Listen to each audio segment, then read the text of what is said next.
Hey there. In this video, we're going to find the interval and radius of convergence for a power series. Here I have a series starting at n equals 0 and going to infinity of -1 to the n times 2n factorial times x minus 2 to the n. Now, to find the interval and the radius of convergence, we're usually going to use the ratio test.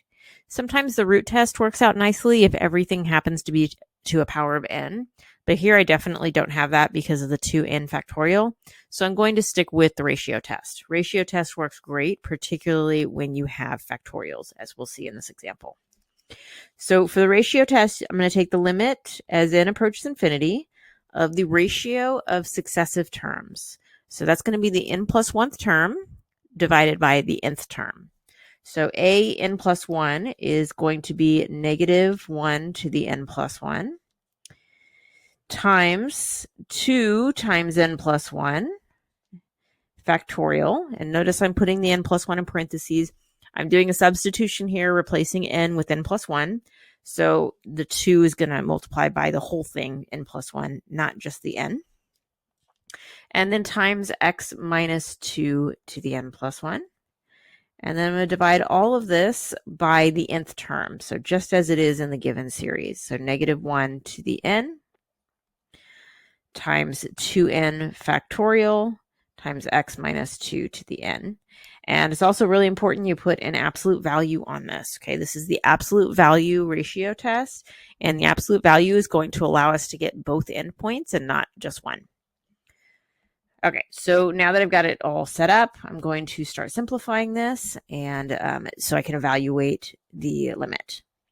Now I have a -1 to the n plus 1 over -1 to the n, and I'm taking the absolute value. So really that all just becomes 1 after taking the absolute value and simplifying. So I'm just going to drop that out completely.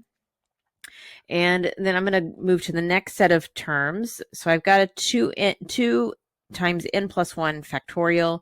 That'll simplify to 2n plus 2 factorial. And then I'll have 2n factorial still in the denominator. I'll simplify that in a minute. And then with the powers of x here, I've got x minus 2 to the n plus 1 over x minus 2 to the n. So the nth powers cancel out, and I end up with just an x minus 2 in the numerator. And that's the only thing left that might still be negative. So I'm just going to put the absolute value on the x minus 2. Everything else is positive, and so we can shrink that down to just that part that might be negative because x could be a value that makes this negative. Okay, so now I need to figure out how to simplify these factorials, and this can be tricky.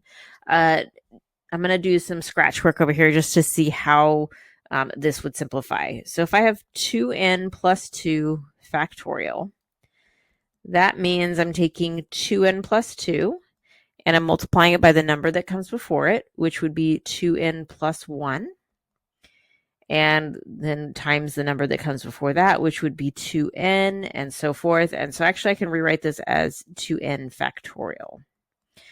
So really I've just peeled off the first two numbers in that product. And that makes it a little easier to see now. If I divide this by 2n factorial, we can see what cancels and what doesn't. So the 2n factorials will cancel, and all I'll have left is the 2n plus 2 times 2n plus 1. So that's what I'm going to do in the limit.